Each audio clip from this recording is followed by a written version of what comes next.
welcome to Your Family Dog, a podcast dedicated to helping families love living with dogs. Here are your hosts, Julie Fudge Smith and Colleen Pelar. Welcome to Your Family Dog, a podcast about learning to love living with dogs. I'm Julie Fudge Smith, and I'm here with Colleen Pelar. And today, we're going to talk about choosing a name for your dog. Seems like a pretty simple thing, and it is, but are there any rules for naming dogs? Have you ever known a dog named Fido? What are common names and what are uncommon names? And what are you thinking about when you're naming your dog? So, Colleen, do you have any rules for naming dogs? I don't have any rules, but I have heard rules. I have definitely heard people who have very strong opinions Absolutely. on how a dog should be named. And the most common rules that I've heard are that the name should be 2 syllables. And if we think about a lot of our really common dog names, they are 2 syllables. Yes. And then I've also heard that it should end with a vowel. Particularly O's are good. Like bingo. Those tend to be great dog names. And they are great dog names, but I don't think that dog names have to fit within that requirement. One thing for a dog name that you always need to be thinking about is how easy it is for you to say and how you will be saying it. You know, Correct. so that if your dog has this ridiculously long name, then are you actually going to use all of that or are you going to shorten it? I really don't have a problem with that either, as long as we train the dog to respond to both. I agree. The other rule I've heard is never have a name that ends in an S because you'll sound like a snake hissing at your dog.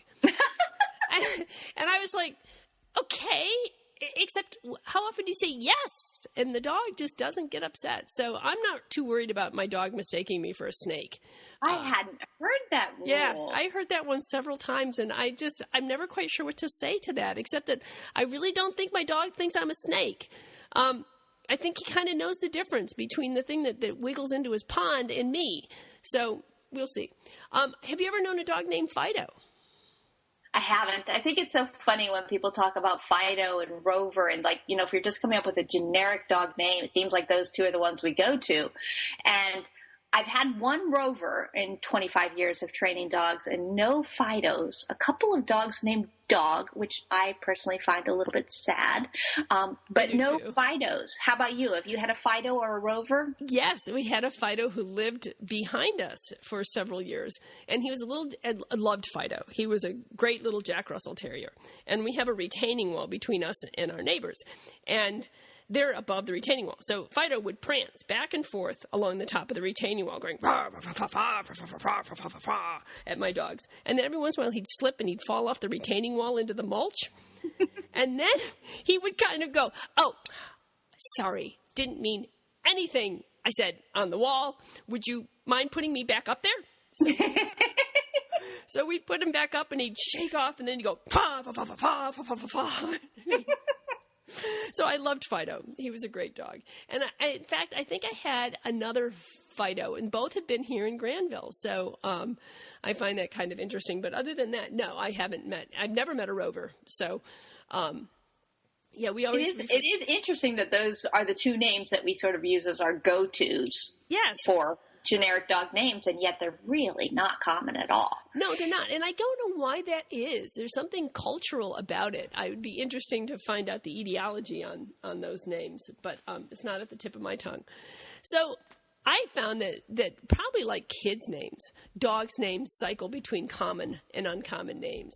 Oh, absolutely. I must have a zillion Abbies and Jacks. And Gus, Daisy, yes, a lot of Gus's, a lot of Daisies. You'll have Jack, but you don't have John. Nobody names their dog a formal name. It's always an informal name. I've never, met one named Charles. No, or Michael. But we get Mikey and Charlie. Your dog named Mikey. And Charlie. A lot. So there's something informal about dogs, except for those of us who have purebreds whose dogs are registered. And then I absolutely do not understand registration names. People have tried to explain them to me over the years, but I'm very dense when it comes to how these things work. my dog Bingley, his breeder, was very kind about naming things, and she said, look, he's from the D litter, so all I require is that his name begin with D. So he was Victory's Dear Mr. Bingley. And Okay, yeah. I never called him Victory's Dear Mr. Bingley. Really? No, I just didn't go out in the backyard and shout, "Hey, Victory's Dear Mr. Bingley, get over here." It just didn't roll off the tongue. But his name Bingley did. I called him Bingley a lot. And one time when I took him to MedVet for something, and they had him down as Mr. Bingley. So we're in the room, and the nurse comes in to take him in the back. And she goes, "Come on, Mister." I said, "Just his name's Bing. You can call him Bingley or Bing." She looked at me and said, "Let's go, Mister." She kept calling him Mister the whole time, which I thought was kind of unusual. It's sort of funny. We had a dog, that was reminding me, a couple years ago named Sir Winston. Sir Winston, and he was a miniature schnauzer. And he had attitude. And he came with this most elegant couple ever. And the man always had like a fedora on and a long coat, and he'd come to class and he'd say, "Sir Winston, come." And Sir Winston would not come. And he was just awful, and I kept going, "We're making it fun. We're having a good time. Come on, here, Winston." And his dog would come, and And so one week they're in class, and he says, "Sir Winston, come." And the dog doesn't come. And his wife elbows him, and she says, "You have to do it." And his whole body crumples. And he looks at me, and he looks at her, and then he goes, "Winnie!" And that little schnauzer bolted across the room. And it's like, "Winnie, oh, okay." Sir Winston, come. He was the most elegant man. I mean, he just was dapper was like defining this man. So, of course, he would have a dog named Sir Winston. And I always loved him. Oh, I love that name. I knew a dog once whose name was General. He was a golden retriever, and they always referred to him as the General. The General needs to go out. And I think the General would like his dinner now. So they never called him General. They always referred to him as the General in the third person, which I also thought was kind of funny. But I love that Winston story. That made my day. We had General Washington, who was called General Washington. It was a burner. He was a burner. I was there at the time. I loved that dog. I was thinking he might be back when you were there. And then they got Patsy, which is apparently Martha Washington's nickname. So it was General Washington and Patsy, which I did not know Martha Washington went by Patsy, but now I do. I didn't History know that either. Lessons for clients. That's right. I thought they named her after Patsy Cline. That's what I thought. But No, those names were a pair. Like Ricky and Lucy and Ethel and all the other pairs that we get. I just had a client who had Ricky, Lucy, and Ethel. Oh, all of them? All of them, yes. And Fred? Are they getting Fred? No, we were having enough problems with Ethel. And if you remember from the series, actually, Ethel and Fred did not like each other in real life. Vivian Vance did not like him at all. But anyway, so I was like, no, let's see if we can work through Ethel's issues before we add in Fred. But I'm sure that would have been the next one. I've also had, I think I had a Samson and Goliath once, which I was not all that wild about because those can have some somewhat deleterious sort of connotations. One thing that I love is I love when people name their dog for something that's important to them. Like I had a client whose dog's name was Bootsy, and Bootsy was named for their favorite jazz singer. And so they used something they had discovered together when I think they were dating, and then they got, they named their dog Bootsy. So they just adored her. Not just because Bootsy was delightful, but I think partly is the name enhanced the relationship. And I think that's really important. Mr. Bingley, I love Pride and Prejudice. And so I named him for Mr. Bingley. And I used to tell people when he was a puppy that he was as handsome as Mr. Darcy. He was as happy as Mr. Bingley and as devious as Mr. Wickham. And, and his crate was called Netherfield, which was Bingley's home in Pride and Prejudice. So I used to say, "Oh, Bingley, off to Netherfield." And he'd run and get in his crate. So, I mean, there were certain fun things you can do with that with a name that you really love. Right. It is nice when they have some sort of personal connection. Years ago, I had never heard of ska music, and I had a dog named Sky. I always ask if your dog has an unusual name, how'd your dog get that name? And they were like, oh, we love ska music. And I'm like, okay. And then one of our trainers at All About Dogs, her husband was in aviation, and so their dogs were named for pilots. Not pilots, planes. Right. Saber and Mig. And I like that kind of family connection. My dog Edzo is actually named for Pittsburgh Penguins coach Eddie Olczyk. And Eddie Olczyk's nickname was Edzo. There was no actual intention for me to ever name a dog Edzo, but when I wrote my book, Living with Kids and Dogs, each chapter has a different age of kids, and I came up with a breed that had the same letter. So elementary school had an elk hound, and I alternated male and female, so the elementary school dog was male, so I needed a male name, and I asked my husband, come up with an E name for a dog, and he was like, Edzo. I'm like, that's weird. And so I throw it in the book, the male elk hound named Edzo, and then 3 years later, a male elk hound not named Edzo came into our office looking to be adopted, and I was like, ooh, that might be fate. If I were to adopt a male elk hound, he has to be Edzo. It's the only name Jack contributed to the book, and he's such a Pittsburgh Pirate fan. So Edzo is for little Eddie Olczyk. Well, I think that's great. The other thing I think is great, too, is because, I don't know, my husband happens to adore dogs, but I know an awful lot of trainers, I'm not saying this about your husband, whose husbands tolerate their wives' passions for dogs, don't necessarily participate. So I kind of think the whole thing about allowing them to name the next dog or to be somehow involved in that is a great way to set everybody up for success, because now that person is invested in the dog, whereas they might not have been otherwise. And I'm not saying that about your husband, but it just reminded me of the fact that it is true about my husband. That's our little secret everybody knows. It's the open secret. It is crazy to think that I have a husband who's not insanely wild about dogs. I don't know how that happened, but that's how it happened. He's tolerant of them, and he knows they're part of his life as long as I'm part of his life. But his perfect world, he never envisioned it, including dogs. But it does, lucky man. It does include dogs, and it always will.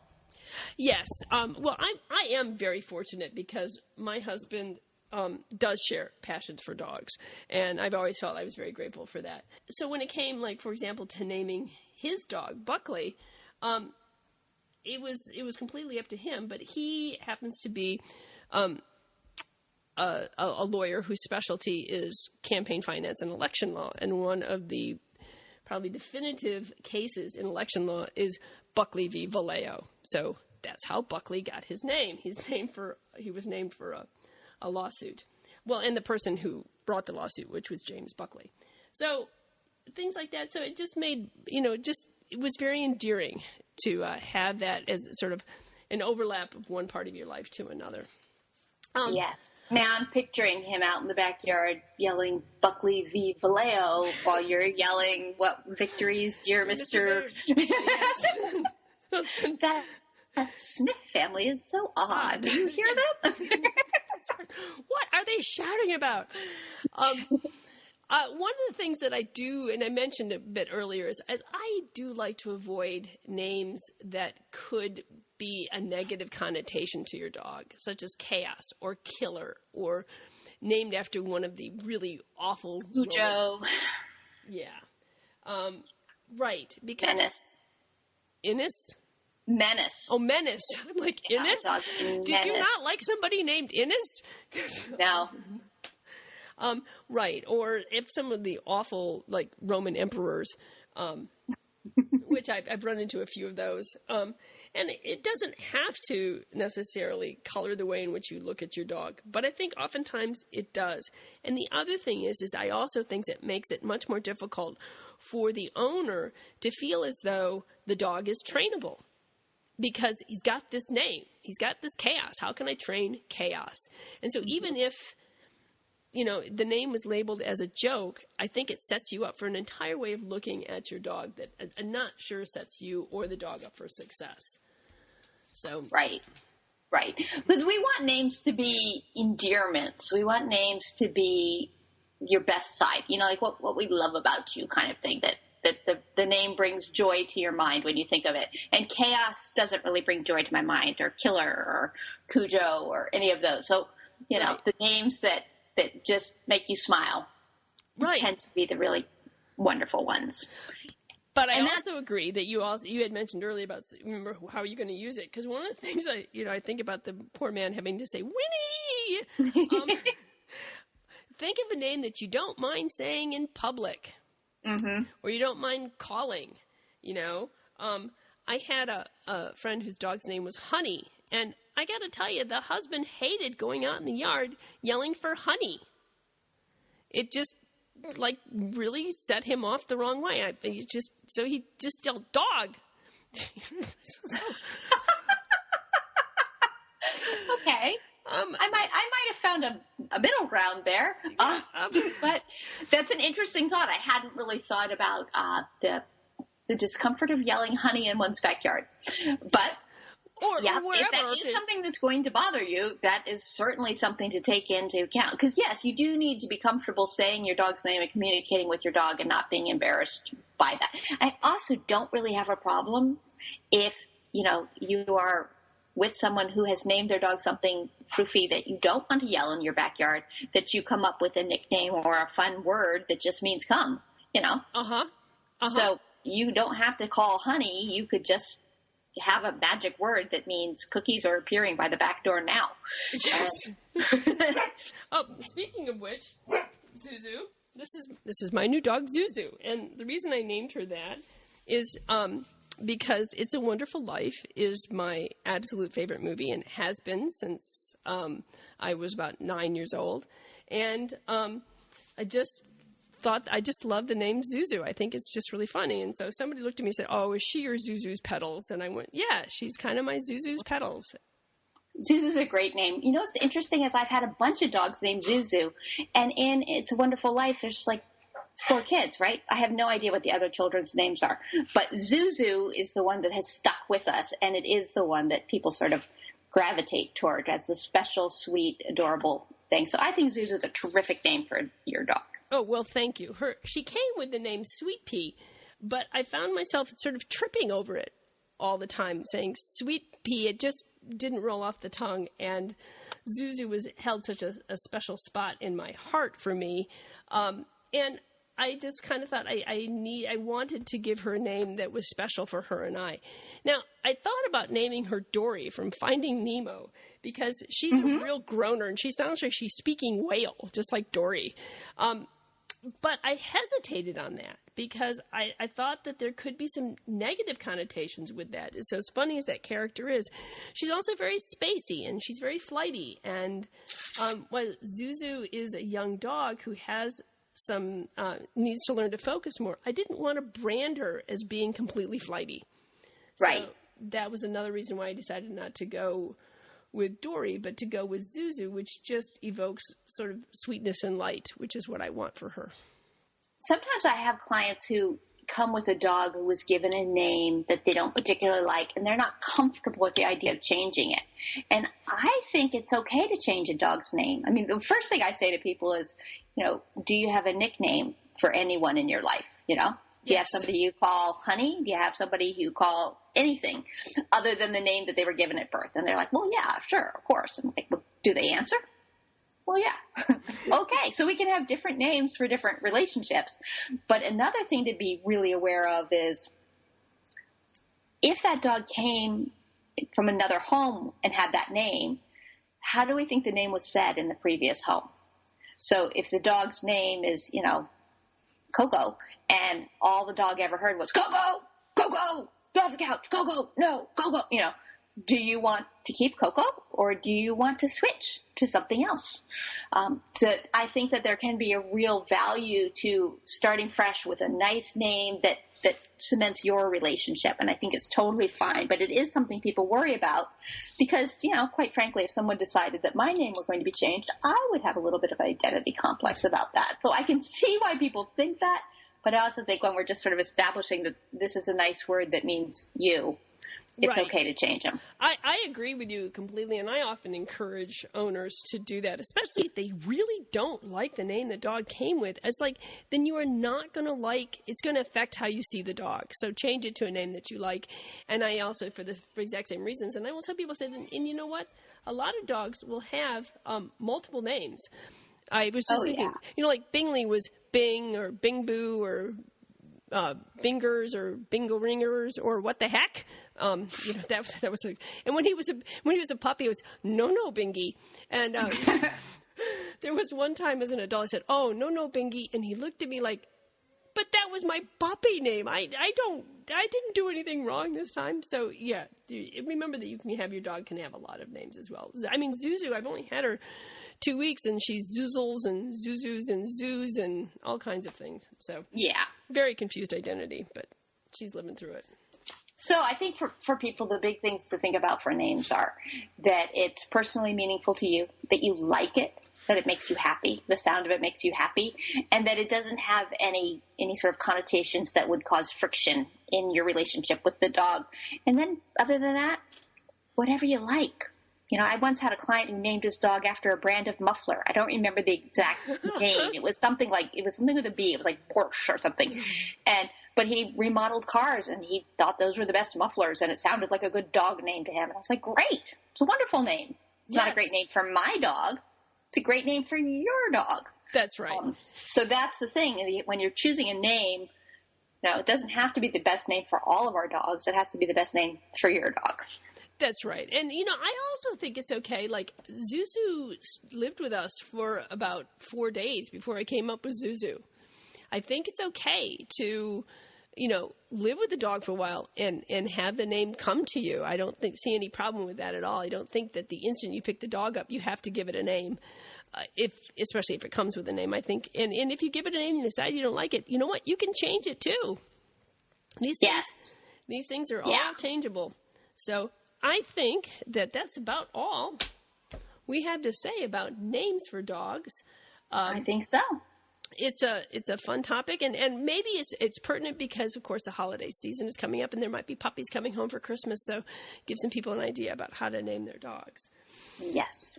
Okay. Well, thanks, Colleen. I guess we'll see you next week, and remember that if you have any questions or concerns or ideas or anything you'd like to share with us, we would love to hear from you. And you can call us at 614-349-1661 or leave us an email on our website, which is yourfamilydogpodcast.com. See you next week. Thanks for listening to Your Family Dog. Got questions? Interesting ideas? Colleen and Julie would love to hear them. Call 614-349-1661 or visit www.yourfamilydogpodcast.com to share your thoughts. If you enjoyed our show, please tell a friend about it. We'd love to reach people who feel as we do, that life is better with a dog.